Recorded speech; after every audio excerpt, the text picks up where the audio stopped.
Yep.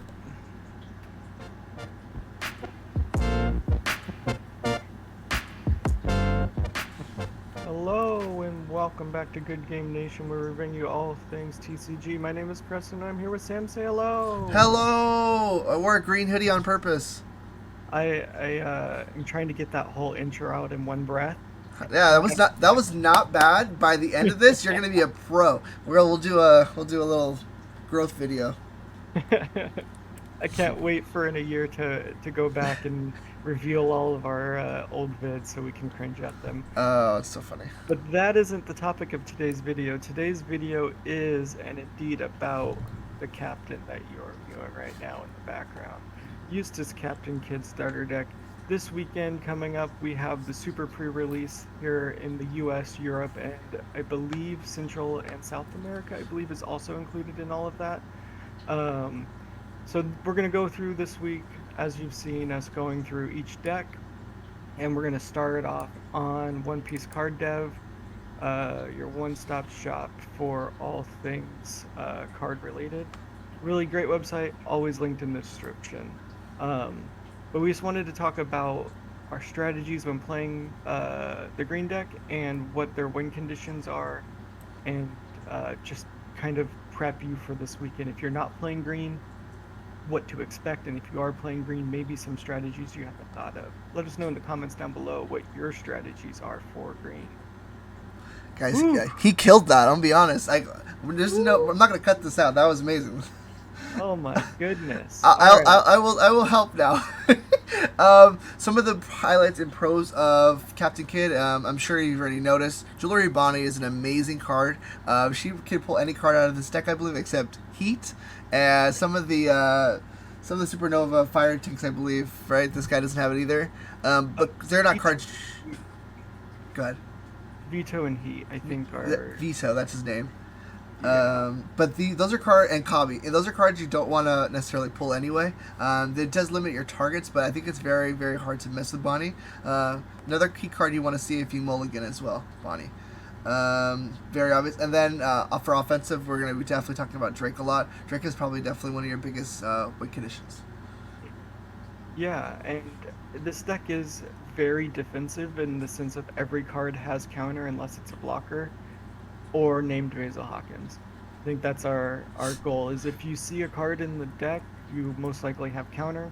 Yep. So you're going to be playing defense really well with this deck, Yep. um, as well as being able to play a decent amount of aggression, like you said with Drake, giving a majority of the cards 1k power when it's rested, Yep.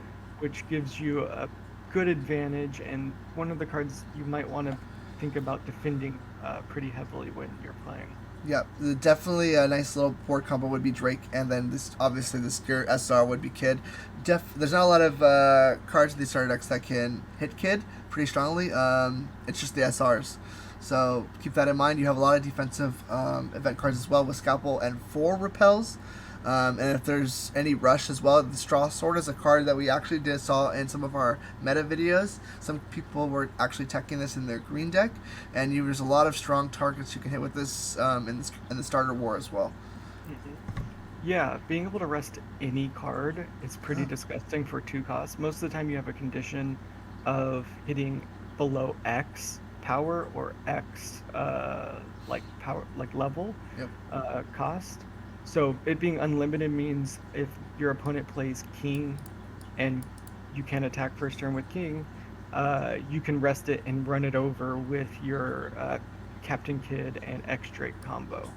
Yep. Absolutely. Uh, Now, the other star that we didn't talk about is obviously going to be the Law. Law is probably where you're going to see a lot of your most interesting combos. I've seen things like where you attack with everything, play the Law, and untap your Drake just to protect it.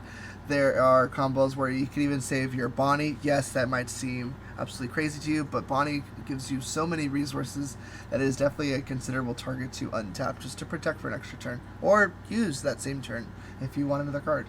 And then the most interesting card for this, it will have to be the leader. You're able to attack twice in one turn, and with the combo with Drake, he'll be 6k. And however many Dawn you attach to him for this turn to attack, he would get to use for another turn as the same attack. So this leader card is definitely one we're looking at as strong and probably towards the top of the meta. Mhm. Generally good in the Yeah. build your own deck meta standard battle, Yep. but also really good because discarding one card shouldn't feel too bad in this deck. You can ditch Beppos pretty easily. He does have 1K counter, so he does have his uses, but for his power level and cost, easy counter, easy discard. Keeping 3 Dawn open at the end of each turn, ready for a Captain Kidd assault if you need to, is a nice way to play through your turns. Is do all your things, leave 3 Dawn open. If you don't use Captain Kidd's effect, 3 Dawn open with Repel and Scalpel is really good because Repel untaps one, so you can tap two for with Repel, untap one, and be able to repel again. Yep. And if you have a Scalpel also, that leaves for another counter on Scalpel. So 3 Dawn Open is a good end of turn with this deck. 2 Dawn Open is pretty strong also if you have one Repel and one Scalpel. Overall, just an interesting way to play turns for sure. Yeah. A couple cards that are good that we just didn't talk about yet is Orogu. Definitely an underrated card that, if you meet his conditions, can be very powerful. Killer has an amazing on-play effect that is played in most meta kid decks already. So this is not a shock to see this card. And then this Basil Hawkins is definitely a very interesting offensive card. We typically weren't pulling it when we were playing this deck from the Bonnie, but if you have it and can play it, this style card can definitely put out a lot of offensive pressure. Yeah, and Orogu's effect is persistent. So it doesn't say on your turn Oh, it doesn't. the character gains 2K. So on your opponent's turn, he's sitting at 5K, Yep. which means they have to invest more resources or forget attack into it, and the attack's going to fizzle. True. Uh, at some point, the competitive game will not probably play that card, but in this starter deck, super powerful to swing with a card that's growing in power, especially with it being affected by Drake. Yeah, absolutely. And you're probably going to see a lot of green, so you're probably going to want some countermeasures to this deck. Something that we can definitely touch on is they're very lackluster in the power department. A lot of the cards here aren't going to hit your 5K threshold. Actually, if I just scroll down here, these are the only cards that'll actually hit that. The most annoying one that you want to remove is going to be this Drake. This Drake will continue putting offensive pressure through everyone else. It'll turn offensive threats. It'll make offensive threats like Apu or again Orogu. Even if you don't have the effect, it'll make it a 4K, and with another 1K combo Dawn, it'll make it a 5, make it offensive threat. So removing this Drake will probably be your most important feat. But if we're looking at this power curve, most of it is around 3K, 4K, not a lot of natural power. Yeah, it's definitely a lot of boosted power. Luckily, since you do lack offensive power, you get a ton of counters. That's the only other side, is you get a bunch of defense, and then your super rare kid can attack and then restand to block on your turn too when 1 Dawn's attached. So it's a good round deck in my opinion. You get a Absolutely. lot of everything.